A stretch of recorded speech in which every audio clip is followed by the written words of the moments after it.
Hello everyone, in this video we are doing the worksheet number 83 for class 9 science और 8 fab की ये worksheet है आपकी। दोनों मीडियम्स को साथ लेके चलेंगे। एटम एंड मॉलिक्यूल, अणु और परमाणु, इनकी पुनरावृत्ति करेंगे, रिवीजन करेंगे। तो चलिए स्टार्ट करते हैं। मैं बता दूं आपको कि आज की वर्कशीट में लॉज ऑफ केमिकल कॉम्बिनेशन पढ़ेंगे, यानी कि laws of conservation of mass and law of constant proportion. तो इनकी रिवीजन करेंगे आज इन टॉपिक्स की, और कुछ क्वेश्चंस हैं इसके रिलेटेड। स्टार्ट करते हैं वीडियो। सबसे पहले लॉज ऑफ केमिकल कॉम्बिनेशन, कैसे केमिकल कॉम्बिनेशन होते हैं, कैसे कंपाउंड बनते हैं। After so many experiments to know about the structure and nature of matter, two scientist Antony L Lavoisier and Joseph L Proust gave two important laws of chemical combination. बहुत सारे experiments के बाद में ये दो laws दिए गए, और किन्होंने दिए? एंटनी लेवेजर एंड एल प्राउस्ट ने। यानी कि पदार्थ की जो संरचना है, किस प्रकार से वो मैटर बनता है, उसकी प्रकृति को जानने के लिए अनेकों प्रयोग किए गए। और इन अनेकों प्रयोगों के करने के बाद दो वैज्ञानिक थे जिनका नाम है Antony L Lavoisier and Joseph L Proust. इन्होंने रासायनिक संयोजन के दो प्रमुख नियम बताए थे, और वो कौन कौन से नियम थे वो हमें यहाँ पढ़ने हैं। एक तो था लॉ ऑफ कंजर्वेशन ऑफ मास, यानी कि द्रव्यमान के संरक्षण का नियम, ठीक है, जैसा कि आप नाम से ही समझ पा रहे होंगे। और सेकंड था लॉ ऑफ कांस्टेंट प्रोपोर्शन, यानी कि स्थिर अनुपातों का नियम। एक एक करके समझ भी लेते हैं। तो भाई, law of conservation of mass is according to this law the conservation of mass, कि मास जो है वो कभी भी क्रिएट नहीं किया जा सकता, ना ही कभी वो डिस्ट्रॉय किया जा सकता है एक केमिकल रिएक्शन में। द्रव्यमान संरक्षण का नियम कहता है कि किसी भी रासायनिक प्रक्रिया में द्रव्यमान को ना तो बनाया जा सकता है और ना ही ख़त्म किया जा सकता है। अगर हम इसको अदर वर्ड्स में बोलते हैं तो the sum of masses of reactants which take part in a chemical reaction is always equal to the sum of the masses of products. जब भी हम कोई रिएक्शन करते हैं तो हमारे लेफ्ट हैंड साइड पे हमें मिलते हैं दो रिएक्टेंट्स, यानी कि अभिकारक। और जब हम इस रिएक्शन, ये जो रिएक्शन जब टेक प्लेस करती है, तो हमें कुछ प्रोडक्ट्स मिलते हैं। दो हो सकते हैं, एक हो सकता है, इससे ज़्यादा भी हो सकते हैं। तो इस तरफ रिएक्टेंट्स होते हैं, यानी कि अभिकारक होते हैं, और दूसरी तरफ उत्पाद होते हैं, यानी कि उन्हें हम बोलते हैं प्रोडक्ट्स।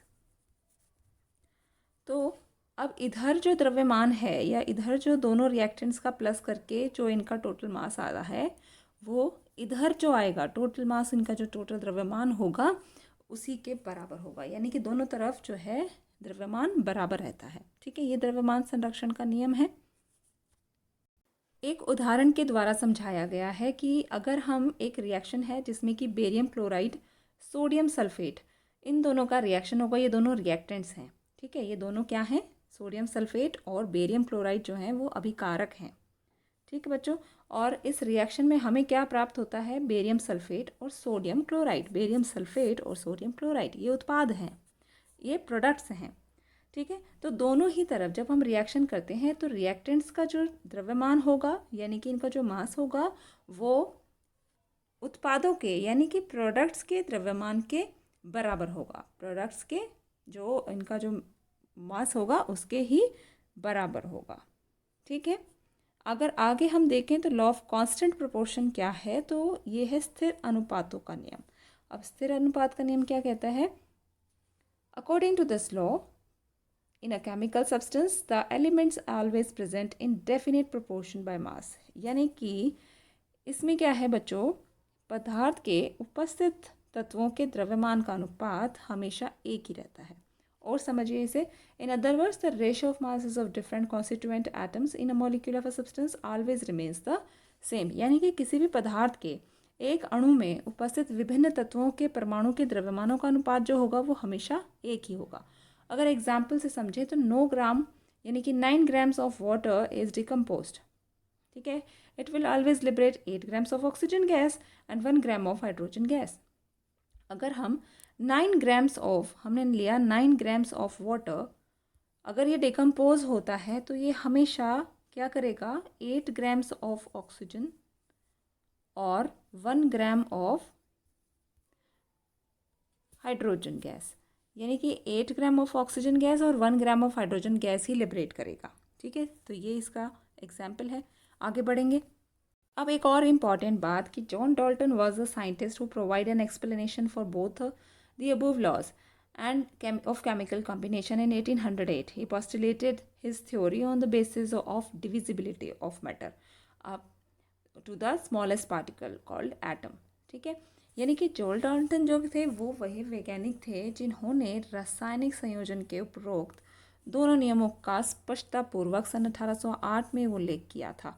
और डाल्टन ने अपना जो सिद्धांत था वो पदार्थ का सबसे छोटा कारण परमाणु तक विभाजित होने के आधार पर दिया था। इसके जो पोस्टुलेट्स थे यानी कि इनके जो मूलभूत सिद्धांत थे वो एक बार देख लेते हैं डाल्टन एटॉमिक थ्योरी के। सबसे पहली बात, एवरी मैटर एलिमेंट कंपाउंड और mixture is made up of very tiny particles called atoms. यानी कि जो सबसे छोटा पदार्थ जिससे ये सारी चीज़ें बनी हुई हैं, कोई एलिमेंट हो यानी कोई तत्व हो, कोई कंपाउंड या यौगिक हो, मिक्सचर या मिश्रण हो, ये सब किससे मिलकर बने हुए हैं? ये परमाणु से मिलकर बने हुए हैं, एटम से मिलकर बने हुए हैं। Atoms are individual particles which can neither be created not destroyed in a chemical reaction. लेकिन जो परमाणु है वो अविभाज्य है, वो डिवाइड नहीं किया जा सकता। अब आगे, वो सबसे छोटा कण है और रासायनिक अभिक्रिया में ना तो इसे बनाया जा सकता है और ना ही इसको डिस्ट्रॉय या ख़त्म किया जा सकता है। Atoms of given element are identical in mass and chemical properties. किसी भी एक तत्व के जो जितने भी परमाणु होंगे उन सभी का द्रव्यमान, ऑब्वियस है ये बात कि भाई द्रव्यमान और रासायनिक गुण एक ही जैसे होंगे उस एटम के। कितने भी एक एलिमेंट के कितने भी परमाणु होंगे उन सभी की केमिकल प्रॉपर्टीज सेम ही होंगी। Atoms combine in the ratio of small whole numbers to form compounds. यानी कि विभिन्न तत्वों के परमाणु जो होते हैं उनके पूर्णांक के अनुपातों में जोड़कर उनके यौगिक बनाए जाते हैं। यानी कि उनको होल नंबर हम लेते हैं। अगर हम 2 ले रहे हैं तो 2 ही लेना है, 2.5 या 2.6 नहीं ले रहे हैं। ठीक है, ओके, आगे बढ़ेंगे। Next point is the relative number and types of atoms are constant in a given compound. यानी कि एक यौगिक में उपस्थित विभिन्न प्रकार के परमाणुओं की सापेक्ष संख्या एक समान होती है। अगर मैं वाटर की बात करूँ, जल की बात करूँ, तो यहाँ पे मुझे हमेशा वाटर का एक मॉलिक्यूल जो है, इसका जो एक अणु है उसके अंदर मुझे हमेशा 2 हाइड्रोजन के एटम मिलेंगे और एक ऑक्सीजन का एटम मिलेगा। ठीक है, आगे बढ़ेंगे। तो ये थे postulates of Dalton atomic theory. आगे बात आती है, the interpretation of law of conservation of mass is hidden in the second postulate of Dalton atomic theory. Similarly the last postulate of Dalton theory hints towards the law of constant proportion. तो यहाँ बात आती है कि जो द्रव्यमान संरक्षण का नियम अभी हमने यहाँ पर किया था, तो द्रव्यमान संरक्षण का नियम डाल्टन के दूसरे सिद्धांत में छुपा हुआ है। इसी प्रकार डाल्टन का जो आखिरी सिद्धांत है वो स्थिर अनुपात का जो नियम है, यानी कि ये जो सेकेंड वाला नियम था, इसकी तरफ इशारा करता है। ठीक है बच्चों, आगे बढ़ेंगे प्रश्नों की ओर और फिर इसकी एक्सप्लेनेशन भी समझेंगे और अधिक। सबसे पहला प्रश्न कहता है, what do you understand by law of conservation of mass, give one example. यानी कि द्रव्यमान का संरक्षण का नियम से आप क्या समझते हैं, उसका उदाहरण देना है। इसी प्रकार दूसरा प्रश्न भी पूछा गया, what do you understand by law of constant proportion, give an example. स्थिर अनुपात के नियम को बताना है और उसका उदाहरण देना है। तो इन दोनों ही क्वेश्चंस के आंसर हमें वर्कशीट से करने। यहाँ से question number 1, law of conservation of मास, इसकी डेफिनेशन जो है अभी हम समझ रहे थे, डिस्कस कर रहे थे। क्वेश्चन नंबर 2 के लिए लॉ ऑफ कांस्टेंट प्रोपोर्शन, स्थिर अनुपातों का नियम। तो ये हो गए आपके क्वेश्चन नंबर 1 एंड 2। थर्ड की बात करें तो, how does Dalton atomic theory help us understand both laws of chemical combination. तो डाल्टन परमाणु सिद्धांत किस प्रकार हमें इस रासायनिक संयोजन के इन दोनों नियमों को समझने में मदद करता है। तो अभी हमने जो ये लास्ट में बात करी थी ना कि जो इंटरप्रिटेशन है लॉ ऑफ कंजर्वेशन ऑफ मास का और लॉ ऑफ कांस्टेंट प्रोपोर्शन का, ये डाल्टन एटॉमिक थ्योरी के कुछ पोस्टुलेट से मिलता जुलता है और वहीं से है। तो हम देख लेते हैं कि कौन से वो पोस्टुलेट्स हैं जिनसे ये रिलेटेड है। तो law of conservation of mass is hidden in the second postulate, यानी कि ये वाला कि जो एटम्स हैं वो इंडिविजिबल है, उनको डिवाइड नहीं किया जा सकता और ना ही क्रिएट किया जा सकता, ना ही उनको अब आगे जो है डिस्ट्रॉय किया जा सकता है। तो ये हो गया हमारा लॉ ऑफ कंजर्वेशन ऑफ मास जो है। और सेकंड है कि law of constant proportion. Law of constant proportion की जो थ्योरी है वो इसकी डाल्टन के जो लास्ट पोस्टुलेट हैं उसमें छुपी हुई है। The relative number and types of atoms are constant in a given compound. तो ये होता है हमारा लॉ ऑफ कांस्टेंट प्रोपोर्शन। तो क्वेश्चन नंबर 3 के लिए हम इन 2 पोस्टुलेट्स को लिखेंगे, जो सेकंड वाला है एंड जो लास्ट वाला है।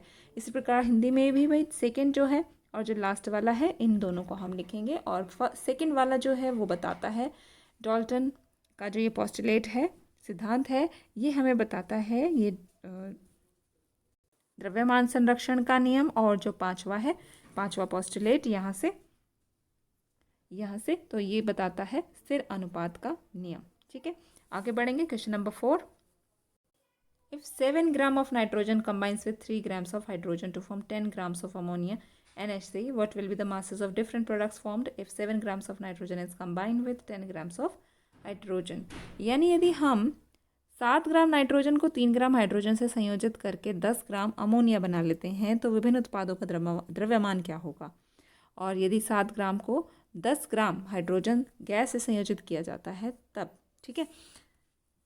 तो यहाँ उत्तर लिखेंगे कि जो 7 ग्राम ऑफ नाइट्रोजन है जब वो 3 ग्राम हाइड्रोजन के साथ रिएक्ट करेगी तो वो 10 ग्राम अमोनिया यानी कि NH3 डेवलप करती है, NH3 को प्रिपेयर करती है। प्रोडक्ट में हमें 10 ग्राम अमोनिया मिलता है। तो यहाँ 7 ग्राम ऑफ नाइट्रोजन और 3 ग्राम हाइड्रोजन के 10 ग्राम अमोनिया बनाते हैं। अब हमसे कहा गया कि 7 ग्राम नाइट्रोजन ले लें और 3 ग्राम हाइड्रोजन की जगह 10 ग्राम हाइड्रोजन ले लें, तब क्या होगा, ये क्वेश्चन है। तो अब इसमें देखो, हमें पता है कि जो यूजुअली जो ये रिएक्शन है कि 7 ग्राम नाइट्रोजन जो है वो 3 ग्राम हाइड्रोजन के साथ मिलकर ही 10 ग्राम अमोनिया बनाती है। तो यहाँ वो 10 ग्राम हाइड्रोजन ना यूज़ करते हुए वो क्या करेगी, इसमें से सिर्फ 3 ग्राम हाइड्रोजन को ही सिर्फ इस्तेमाल करके 10 ग्राम अमोनिया बना देगी, सेम ऐसे ही। लेकिन इस 10 ग्राम हाइड्रोजन से अभी 3 ग्राम ही तो यूज़ हुआ है, बाकी के जो 7 ग्राम हाइड्रोजन है उनका क्या होगा? तो बच्चों ये जो 7 ग्राम हाइड्रोजन है it will be left unreactive, ये रिएक्ट नहीं कर रही है यहाँ पे और ये अनयूज रह जाएगी, लेफ्ट रहेगी। यानी कि जो 7 ग्राम हाइड्रोजन बचेगी इसका भी प्रयोग नहीं होगा। तो ये इसका उत्तर रहेगा। इसी प्रकार से आपको दूसरा प्रश्न पूछा गया है। अगला प्रश्न, question number 5, 3 gram of carbon burns with 8 gram of oxygen to produce 11 gram of carbon dioxide. यानी कि 3 ग्राम कार्बन 8 ग्राम ऑक्सीजन में जलता है, इसकी अभिक्रिया होती है तो 11 ग्राम कार्बन डाइऑक्साइड बनती है। Then how much carbon dioxide will be produced if 12 gram of carbon is burned with 32 gram of oxygen. यानी कि यहाँ 12 ग्राम कार्बन ले रहे हैं और 32 ग्राम ऑक्सीजन ले रहे हैं, तब क्या होगा? और आपका उत्तर भी आपको बताना है कि कौन से लॉ ऑफ प्रश्न के अनुसार देखें तो कार्बन और ऑक्सीजन कंबाइन करके कार्बन डाइऑक्साइड बनाते हैं। यहाँ मात्रा दी गई है तो 3 ग्राम कार्बन 8 ग्राम ऑक्सीजन के साथ मिलकर 11 ग्राम कार्बन डाइऑक्साइड का निर्माण करती है।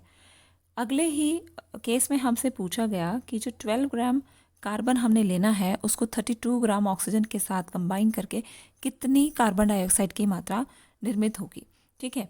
तो अब यहाँ पर आप देख सकते हो जो इनका रेशो चल रहा है, रेशो क्या है, यहाँ आप देखो तो 3:8, यानी 3:8 में चल रहा है। और 3 ग्राम अगर कार्बन लेते हैं तो 8 ग्राम हमें ऑक्सीजन लेना है ताकि 11 ग्राम ऑफ कार्बन डाइऑक्साइड बन सके।